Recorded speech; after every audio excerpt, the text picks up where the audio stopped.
Então, boa noite para todo mundo. Flávio, boa noite, boa noite, boa Boa noite. Bom noite. dia para você que está do outro lado do mundo. Então, Isso, boa isso. noite. Está Boa ouvindo noite bem? para vocês. Bom dia para mim aqui na Nova Zelândia.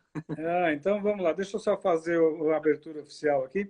Muito boa noite, obrigado pelo convite para bater um papo importantíssimo sobre a ansiedade numa época como essa, mas eu gostaria que você se apresentasse para o todo o pessoal que são seus seguidores e os meus seguidores. Fale o que você é, o que você fez e onde você está agora. Muito obrigado. Ok, muito bem. Eu trabalhei muitos anos no setor educacional no Brasil. Posso dizer aí que quase mais de 20 anos, né? Então, entre a minha experiência clínica, eu também trabalho como life coach, consultor terapêutico. Me formei em psicologia no Brasil. Depois, eu fui para os Estados Unidos estudar resiliência psicológica na Universidade de Harvard, com uma das maiores experts do mundo na área de resiliência, que é a doutora Shelley Carson, que é autora do livro O Cérebro Criativo, que é Creative Brain, e ela também tem parcerias com a Harvard Medical School, que é a escola de medicina de Harvard, em que ela também tem livros como o Almost Depressed, que eu não sei se tem hoje no Brasil, mas é um livro que chama-se Quase Depressão, não é?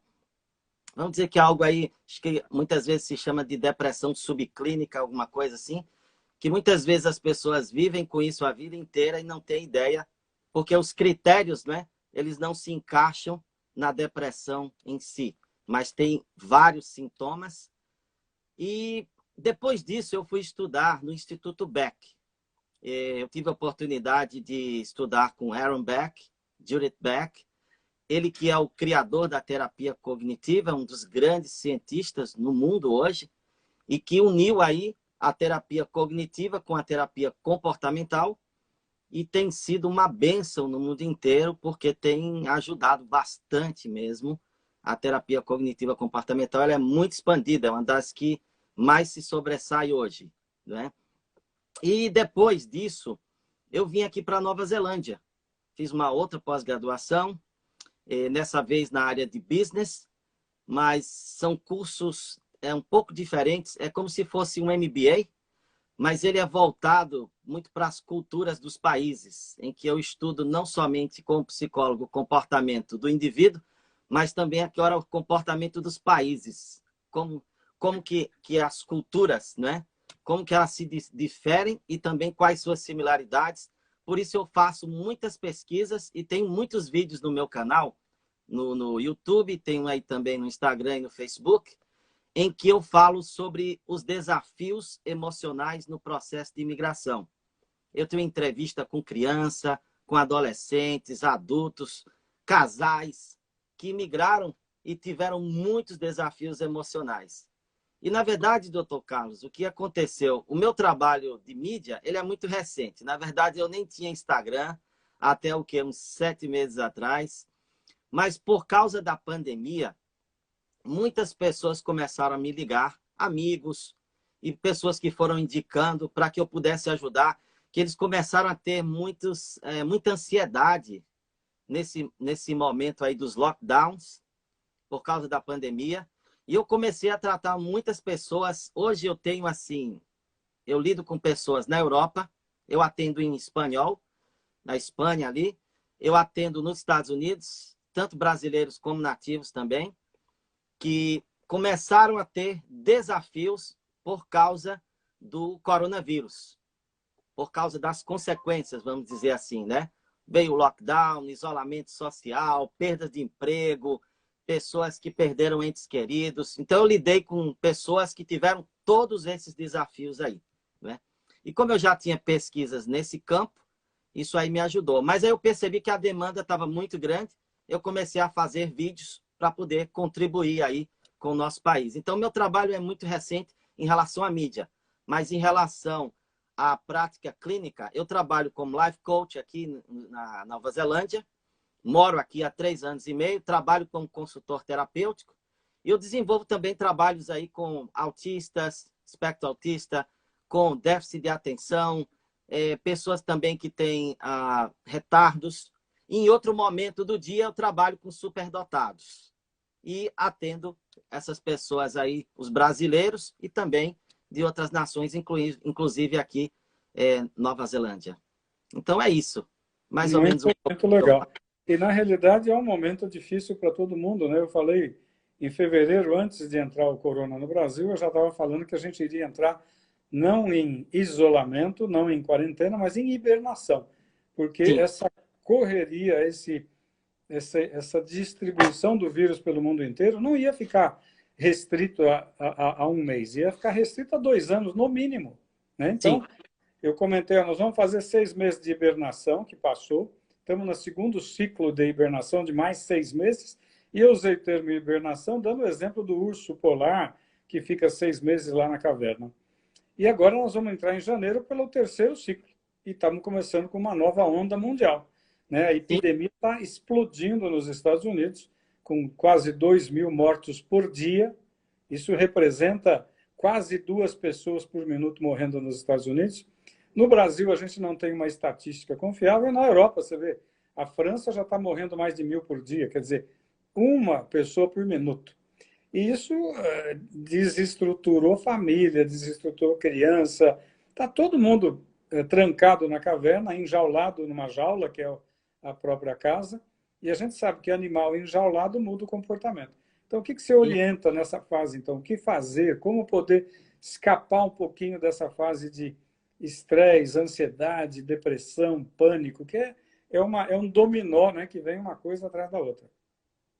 Verdadeiro dominó.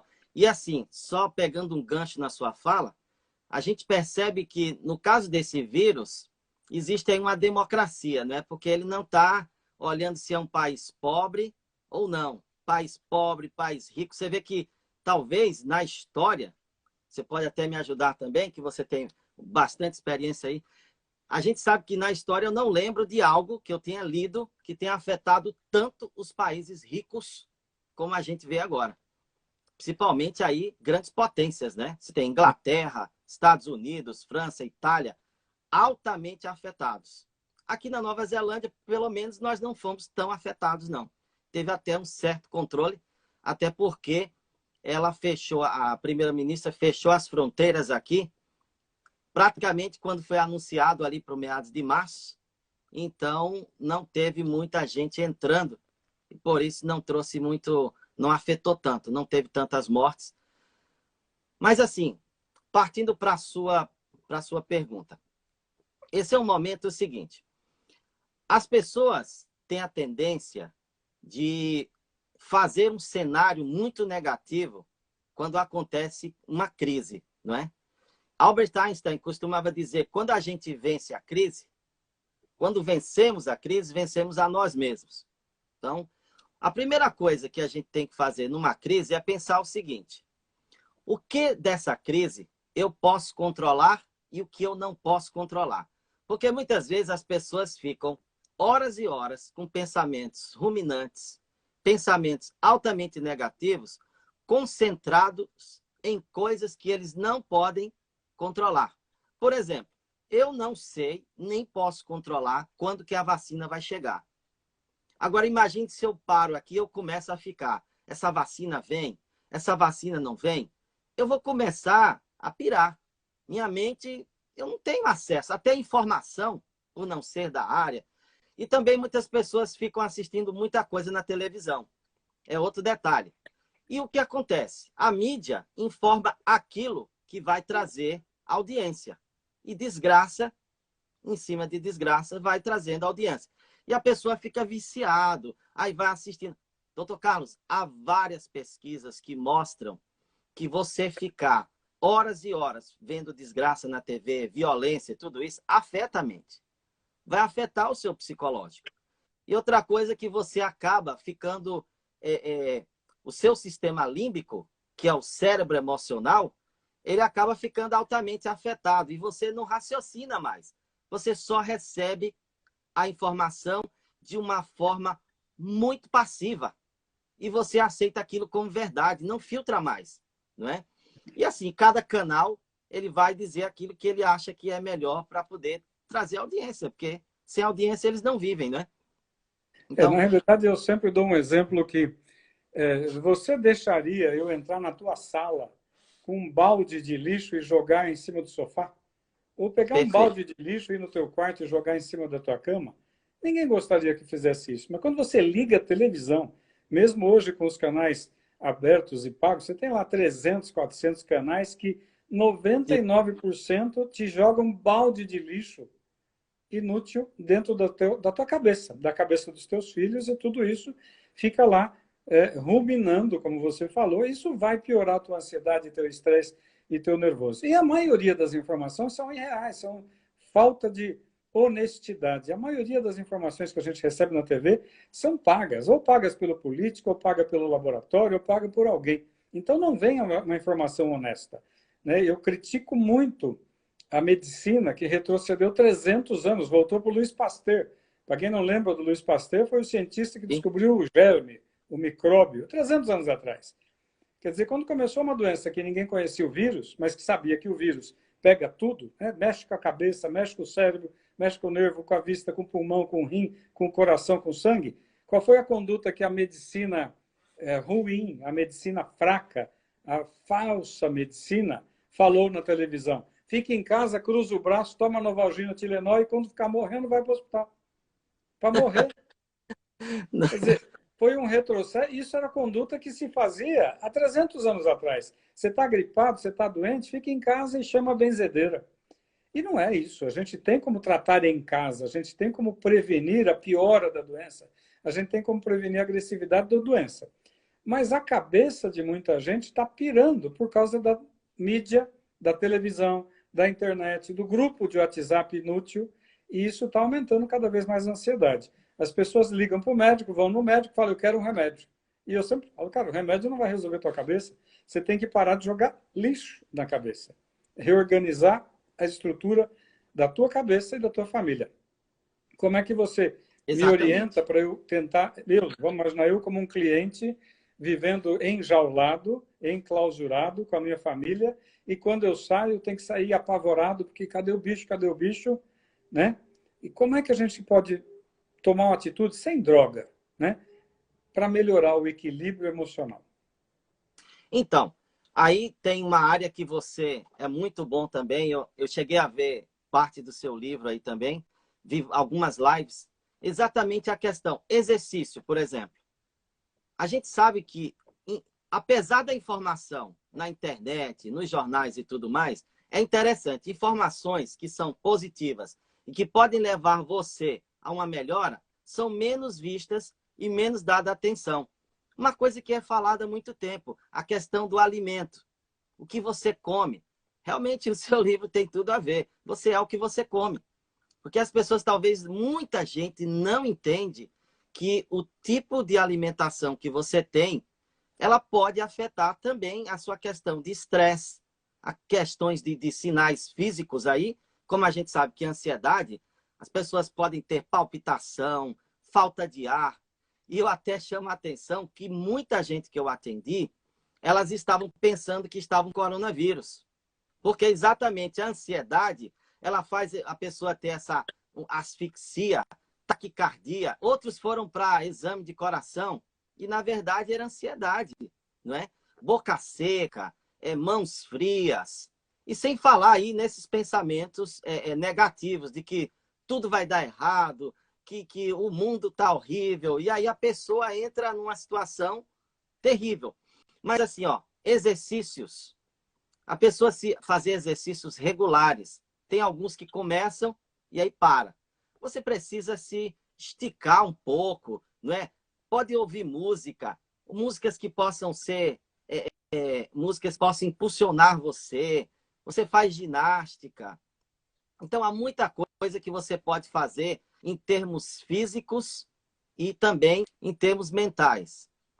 Uma outra coisa, doutor Carlos, que é muito importante, que eu falo com muitos clientes, porque a rotina da família, ela muda.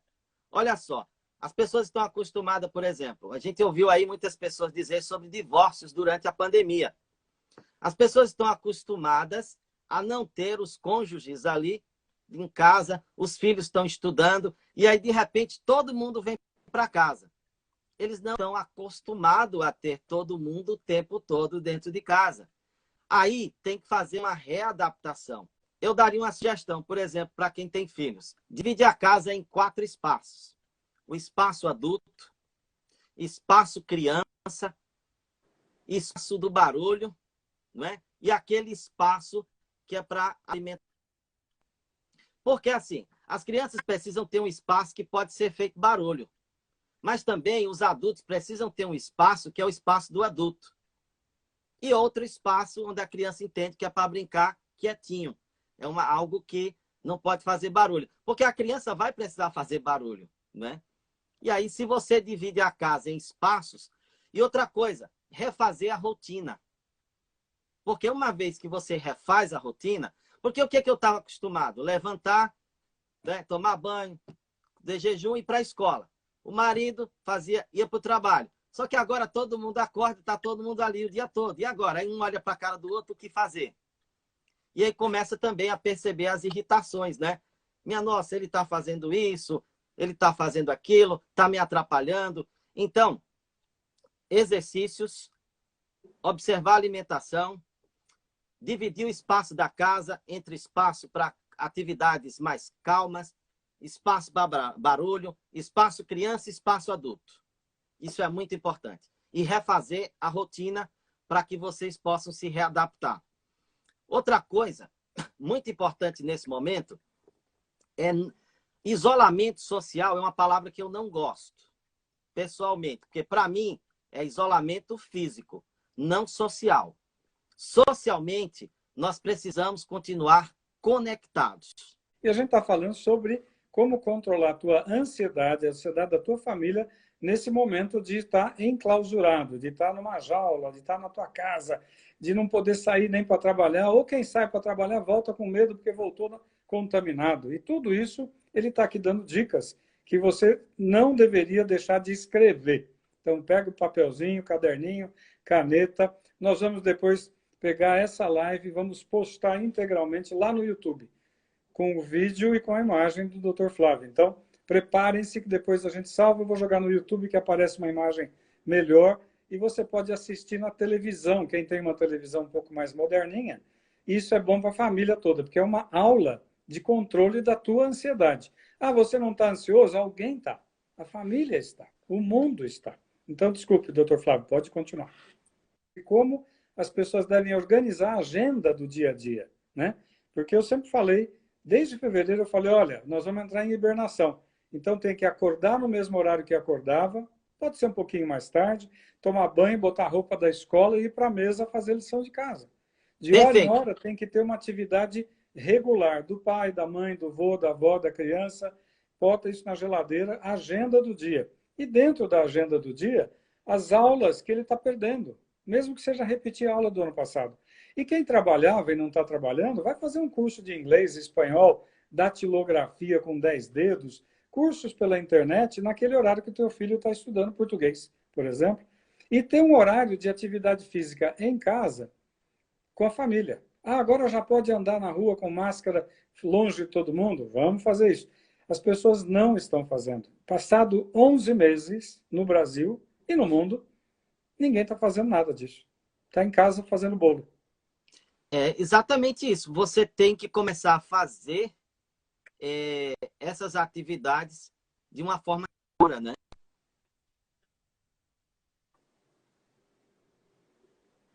Perfeito. Essas atividades, assim, a natureza ajuda muito também a você superar aí o estresse e a ansiedade. Porque se você ficar muito tempo isolado e sem conexão com as pessoas, olha o que as pessoas começaram a fazer também. Uma dica: tem joguinhos online entre famílias. Já viu falar em cozinha interativa? Então é uma outra coisa interessante. A cozinha interativa eu tenho aqui os mesmos ingredientes na minha casa, eu estou aqui no Instagram com você, e você está aí com os mesmos ingredientes com a sua família e eu com a minha. E a gente começa a bater papo e cozinhar a mesma coisa. E no final vamos ver qual foi o resultado, não é? É a cozinha interativa, é usar a criatividade no momento de pandemia. Outras pessoas faziam joguinhos de Uno, ou sei lá o que eles gostam, dominó, xadrez, em que eles jogavam de forma interativa também e iam batendo papo. Por quê? Como eu volto a falar, não é isolamento social, é isolamento físico. Físico. Socialmente, o ser humano, e recentemente teve uma conferência mundial falando exatamente que o ser humano tem um cérebro social. Precisamos estar conectados. Você falou um termo que a gente teria que aproveitar as nossas lives, Exatamente, tem que estudar, nosso senão canal e o colocar tempo não passa. isolamento físico. Sim, Isolamento físico é necessário, por isso que a Coreia do Sul, por isso que a Nova Zelândia sim, controlaram. Por quê? Quando você acha que vai começar um incêndio, você já para todo mundo e tira todo mundo do prédio. Ah, perfeito. não era incêndio, ótimo, eu tirei todo mundo do prédio. É isso que a Coreia fez. Quando tem alguém com qualquer sintoma infeccioso, ela isola esse indivíduo dentro de casa, junto com a família e com todos que passaram perto desse indivíduo nas últimas 2 semanas, porque já pegaram Perfeito. o vírus, provavelmente. Porque você isolando todo esse batalhão de pessoas que tiveram contato com alguém que está hoje com algum sintoma, isolou o vírus. Mas eles estão dentro de casa para tratamento, porque vai tratar dentro de casa, mas eles não precisam estar em isolamento social. Eles podem conversar por vídeo, conversar com a família, ligar para a mãe, para o filho, para o vizinho e dar atenção, por exemplo. Você falou uma coisa que no começo do ano, eu lembro que eu comentei. Criem relacionamento no prédio, no quarteirão, no pequeno bairro de vocês. Por quê? Porque muita gente vai morrer. E morreu. E muita gente vai estar perdendo entes queridos e precisam saber que você, que é um vizinho, está perguntando para ele como é que tá, você está bem, vamos conversar por vídeo, por telefone. As pessoas, na realidade, se isolaram socialmente. Sim, Eles perfeito. não sabem que no prédio está morrendo um monte de gente, porque ninguém quer saber do pessoal. Né? Como isolaram funcionários da saúde, no Brasil aconteceu muito isso. O funcionário da saúde, ele usa branco. E ele vai de roupa branca para o ônibus, para o metrô, para ir para o hospital. Quando ele volta para a rua, todo mundo acha que ele é um leproso, né? Andando com lepra. Não, ele estava trabalhando para defender a tua saúde. E aconteceu de muita gente que está na área da saúde ser tratado de uma maneira desagradável na rua, no trem, no metrô, no ônibus ou no próprio prédio onde mora, porque é um trabalhador que está salvando vidas e se expondo. Então, o isolamento Perfeito. social realmente estimulou uma maldade das pessoas que a gente só vê nos animais. Isso é muito ruim. Inclusive, doutor Carlos, aqui nós temos feito treinamentos para profissionais de saúde, exatamente por estar em situações de verem pessoas morrendo praticamente todo dia, não é? Isso a nível mundial, a nível de Estados Unidos e Europa, muitos treinamentos porque esses profissionais estão dando tudo deles. Eu sei também de profissionais que foram convocados para voltar ao trabalho depois de aposentados, para que pudessem contribuir. E a gente tem que dar a nossa parcela de contribuição, porque esses profissionais começaram a ter bastante ansiedade também. Porque você imagina, são horas exaustivas de trabalho, muita exigência, pessoas morrendo a cada minuto, são desafios tremendos e eles ainda não são reconhecidos como deveriam, não é? Então é muito importante que a gente possa também desenvolver aí um senso de amor ao próximo e de entender que essas pessoas estão dando tudo que eles podem, deixando muitas vezes as famílias de lado, o seu momento de lazer e momento até de trabalhar com eles mesmos, né? Então, houve muito treinamento aí para esses profissionais, entendeu? Para que eles pudessem também ter essa melhora, para que pudessem ajudar os outros. Uma outra coisa, doutor Carlos, que é muito importante, é lembrar o seguinte: as pessoas sofrem muito com ansiedade porque existem crenças. Essas crenças que são trazidas desde a infância. E percebe-se muito quando se faz avaliação que a maneira com que a pessoa pensa, a maneira que ela sente as coisas, depende muito de como ela foi criada, as experiências que ela teve e como essas experiências foram reforçadas durante a vida. Então, por exemplo, alguém a gente sabe que a resiliência, eu costumo dizer que a resiliência tem aí 5 inimigos. Um deles é a pessoa se culpar pelo que deixou de fazer, ou pelo que fez, ou por oportunidades perdidas. Então, fica se culpando, vai criar ansiedade. Outra coisa é a pessoa pensar que por causa de um evento, perdi o emprego. Isso agora vai afetar todos os aspectos da sua vida e também vai afetar você por toda a vida, como se não tivesse mais jeito. Uma outra coisa são pessoas que guardam muito ressentimento, rancor. Elas estão se auto-sabotando com essas experiências negativas que são alimentadas ao longo da vida. E, finalmente, é o fato de não se perdoar, né? E não perdoar os outros. Isso é muito importante, que é uma autossabotagem. Porque aí nós temos que lembrar que quando nós nascemos, o nosso sistema límbico, que nós chamamos aqui do cérebro emocional, ele está bem desenvolvido. Enquanto que o nosso cérebro pensante, que é o córtex pré-frontal, ele vai se desenvolver ao longo da vida e ele vai estar praticamente pronto aos meados dos 25 anos. Então, a maioria dos nossos registros, das nossas interações que aconteceu conosco, são registros emocionais. Por isso que, às vezes, um acontecimento desse, como a pandemia, você tem que ficar isolado. De repente, você nem sabe que tem aí alguns gatilhos que tem a ver com a sua infância, momentos que você viveu, sei lá, seu pai perdeu o emprego quando você era criança, e você nem lembra. Então, você tem que ficar atento a esses gatilhos que podem estar aí trazendo essas manifestações, porque a ansiedade é uma reação emocional e fisiológica, né, a estímulos externos e internos aí no ambiente. E na Alguém está realidade... perguntando aqui qual a melhor forma de controlar a ansiedade. Eu acho que tem que que fazer todo dia um treinamento para isso. É o treinamento de tudo que você falou. Então, se eu quero melhorar minha ansiedade, minha depressão, minha quase ansiedade, minha quase depressão, eu sempre aprendi que tudo que é quase já é. Está quase pegando fogo, chama o bombeiro. Eu estou quase caindo. Exatamente. Então, assim, todo mundo que fala, é um pré qualquer coisa, para mim já é. Então, pré-diabético é diabético. Né? Pré-ladrão é ladrão, ele só não roubou ninguém ainda, não apareceu. Então, o indivíduo que está quase sentindo uma ansiedade, sentindo uma depressão, uma insônia, dormindo mal, mal-humorado, irritado, tudo isso é um reflexo do desequilíbrio emocional. Quer dizer, eu não estou do jeito que eu gostaria de estar. E aí, é aquilo que tudo você falou, a gente tem que controlar a gasolina, o combustível que eu ponho para dentro, e todo mundo esquece que comer porcaria vai piorar a tua saúde emocional. Mas vai piorar tudo. Mas piora a cabeça. E se eu como errado, eu vou ter intestino preso. Porque todo mundo tem intestino preso hoje porque come errado.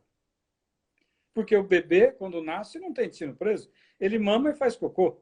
Agora, se eu ficar com o lixo da cozinha, o lixo do banheiro por 5 dias sem tirar, a minha casa vai empestear. Se eu ficar 5 dias sem fazer cocô, eu vou estar com o corpo empesteado de bactérias, vírus, vermes, e vai ficar enfesado.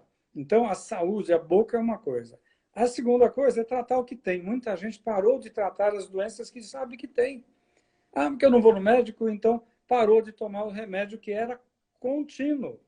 Então, as pessoas esqueceram um negócio tão... Olha, eu fui no médico, ele me deu remédio para pressão, para diabetes, para tireoide, tarará. A pessoa não voltou e parou. Eu falei, cara, mas era remédio contínuo. Mas eu não fui no médico. Eu falei, meu lindo, por favor, use não a tua inteligência emocional, mas o teu cérebro, aquele miolo mole. Era para tratar uma doença que é crônica. Então, hipertensão, diabetes, tireoide, gastrite, problema de coração, problema... O que você recebeu de remédio que está escrito uso contínuo, é uso contínuo. Mas não tem mais médico. Não tem problema. Continue tratando o que você sabe que tem. E não é para deixar de ir no médico ou no dentista. A gente está, como você falou, em isolamento, né, físico. Mas eu preciso ir no médico. Vá. Mas é no posto de saúde. Vai, marca a consulta e se proteja. E fazer atividade física, que é um negócio difícil para as pessoas, para mim, para todo mundo. A gente reclama. Mas eu acho que você falou exatamente isso. E não botar mais lixo na cabeça, porque as pessoas continuam Nós estamos chegando no Natal, as pessoas ainda continuam planejando festa de Natal para a família, que é muito bonito, mas não vai poder acontecer. Por quê? Quando você junta 2 ou 3 pessoas adultas, que cada um fica longe do outro e mantém uma certa distância física, a gente consegue. Na hora que você junta família com criança, a criançada está levando o vírus para todo mundo, porque eles brincam aqui tudo do jeito que quer e vão brincar ali do jeito que quer e contamina todo mundo, vovó, tio, tia, e acabou. Então, nós vamos entrar numa fase de muita mortalidade agora, já entramos no mundo todo. Os países que têm um comportamento político correto, como a Nova Zelândia, como a Coreia do Sul, como o Japão, a situação foi muito, muito bem controlada. Mas teve rigor. A cabeça das pessoas é diferente. Eu falo com pacientes meus da Alemanha, da França, da Holanda, de Portugal, de Londres, da Itália, dos Estados Unidos, da África do Sul, e todos falam a mesma coisa. O povo está na rua sem máscara, o povo está enchendo a cara, principalmente os estrangeiros, é o que o europeu fala. Os estrangeiros estão dando um mau exemplo, né? Em algumas religiões, então, pior ainda. Eles não cumprem nada. Então, eu estava falando com alguém que é da Suíça. Falou, cara, o pessoal na Suíça é altamente rigoroso. Na Sim. Suécia também, na Holanda também. Mas quem é que está fazendo a zoeira na rua? Estrangeiro. Não é preconceito com os estrangeiros, mas é mostrar o quê? A educação, o berço, a família está falhando. Né? A gente sabe que estrangeiro... O Brasil veio de estrangeiro, não tinha brasileiro aqui. Mas as pessoas estão parando com a fase educacional, né? Básica. Boas maneiras.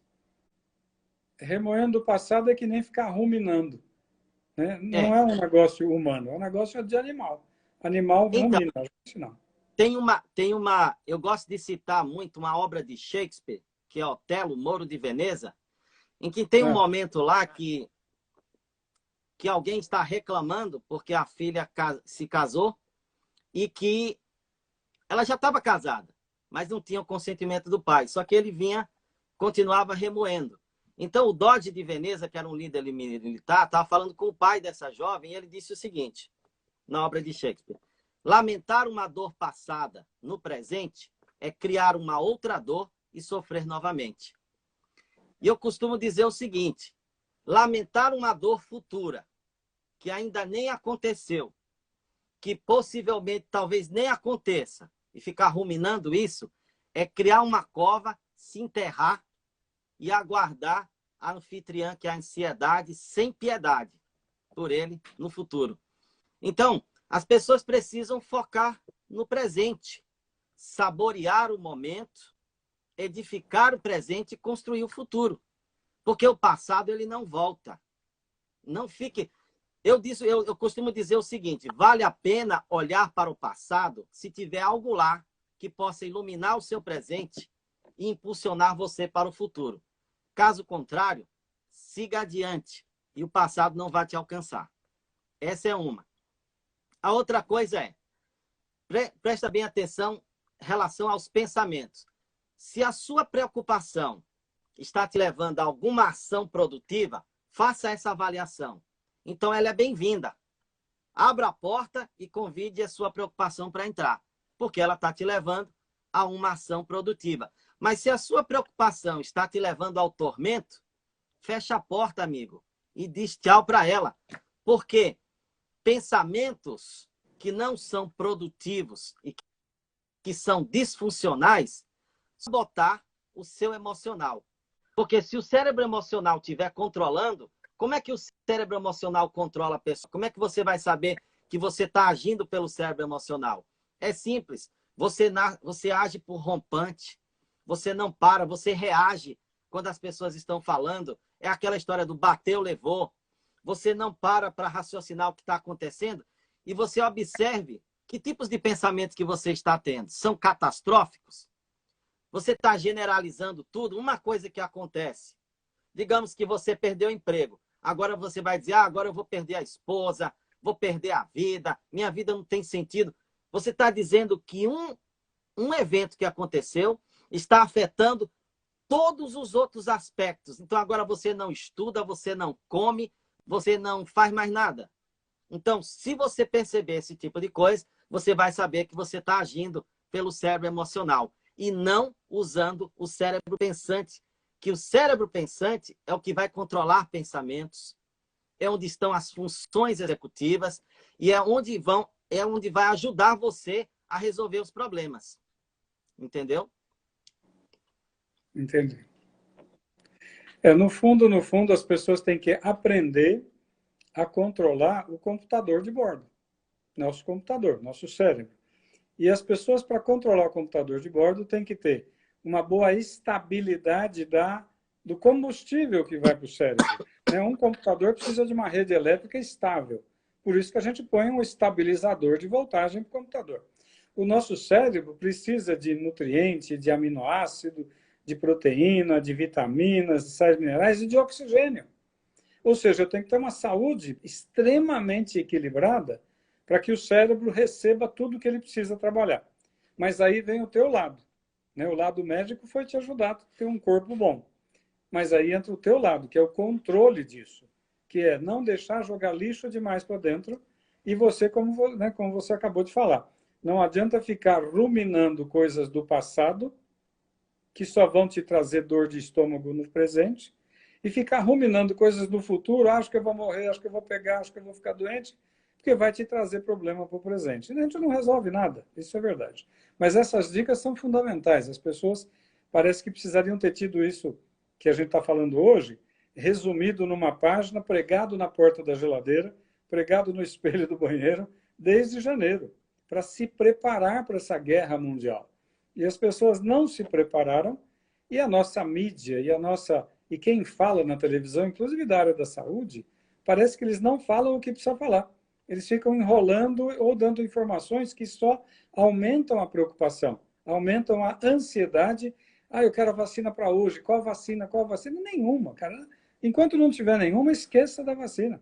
Vamos cuidar como você falou. Aquilo que eu posso fazer é proteger a minha família, proteger a mim e cumprir as regras de distanciamento físico e de higiene. Nós estamos no século XXI, temos que aprender a lavar a mão, que o pessoal não lavava, a lavar o rosto, que não lavava, lavar o nariz com água, que é para tirar a poeira que eu respiro com vírus, bactéria, fungo e coronavírus. A gente teve que retroceder na medicina, foi uma vergonha, retrocedemos muito, e agora as coisas estão começando a tomar um pouco mais de caminho, né? Tanto que a mortalidade, apesar de estar alta, 2.000 casos nos Estados Unidos por dia. Na França, 1.000 casos por dia. É muita gente morrendo. Mas muita gente não está morrendo porque está encontrando médicos com coragem e competência de começar um tratamento na casa das pessoas. Não é fique em casa e espera ficar morrendo para ir para a UTI. Fique em casa, entre em contato e faça um tratamento, porque existe o tratamento. O quê? São vários medicamentos que a gente tem há 80 anos na nossa mão que vão ajudar o organismo a se defender. Mas não existe um medicamento para melhorar a tua ansiedade, tua depressão, tua autoestima. Tem o teu controle, que é teu exercício mental, que o Dr. Flávio está nos passando. Então, para quem chegou atrasado, nós estamos aqui com o Dr. Flávio Brito, um psicólogo incrível, brasileiro, que já fez um trabalho gigante na Harvard, tem formação internacional nos Estados Unidos e atualmente está na Nova Zelândia, que é um país que está extremamente bem controlado do coronavírus por um jogo político correto. Por que a Europa e os Estados Unidos não estão controlados? Porque o jogo político não foi adequado. Brasil, idem. Por que a Coreia do Sul está controlando tudo? Política boa. Mas eu deixo agora você falar mais um pouco para a gente poder depois responder algumas perguntas. Carlos, tudo que você falou aí realmente faz parte.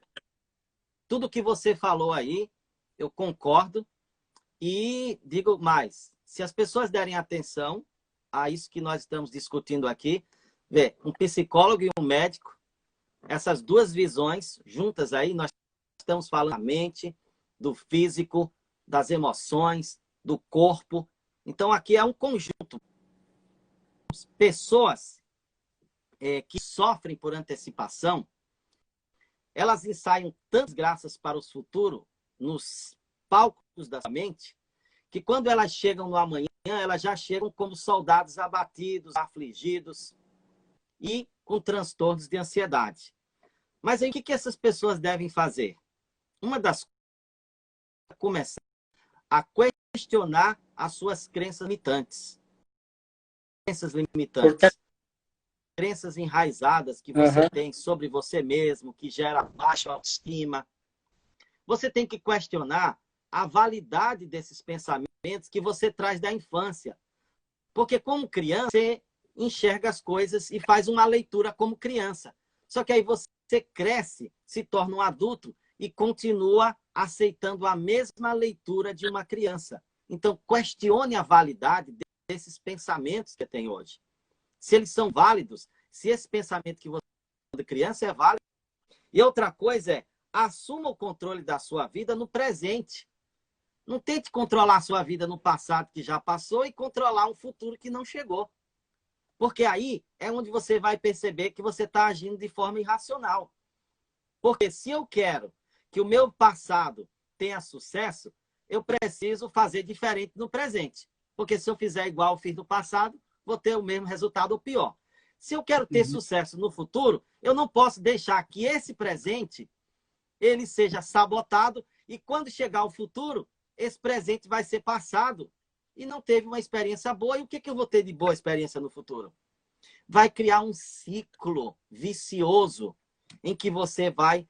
E lembrando que a depressão e a ansiedade são irmãs. Andam de mãos dadas. Normalmente, quando você desenvolve aí um transtorno de ansiedade, a depressão vai vir junta. Eu costumo dizer o seguinte, ó, que quando a gente fica remoendo o passado, não foca no presente e não projeta coisas boas para o futuro, nós vivemos acompanhados da depressão, escoltados pelo estresse e aí com incerteza sobre o futuro. Nós precisamos equilibrar esses três tempos, não desequilibrar. Temos que equilibrar presente, passado e futuro, não desequilibrar.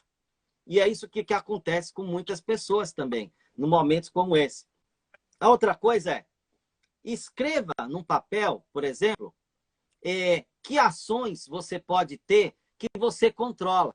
E aí eu volto ao que o Dr. Carlos falou. Por exemplo, você pode usar uma máscara quando você sai na rua? Pode. Controle seu. Você pode, por exemplo, distanciamento, como aqui na Nova Zelândia falaram. Olha, tem um distanciamento pelo menos de 2 metros. Você pode fazer isso? Pode. Mas você pode decidir quando é que a vacina vai estar pronta? Não. Você pode decidir quando é. Então, foque naquilo que você controla. Foque no espiritual. Outra coisa, se você tem uma crença, foque na sua crença. Porque entre as 5 dimensões do homem, uma é a espiritualidade.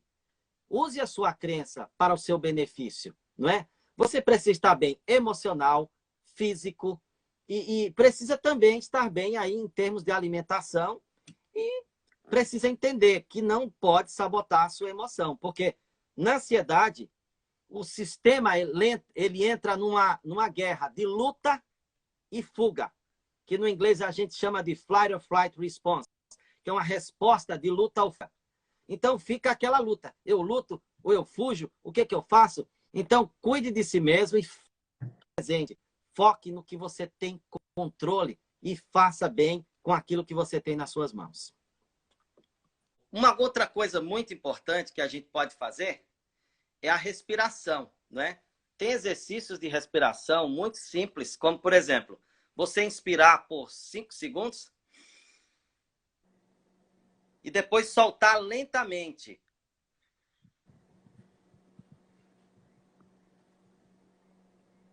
Mas é lento. Deixa bem lento. Porque isso aqui oxigena o cérebro, ajuda nos pensamentos ruminantes e acalma.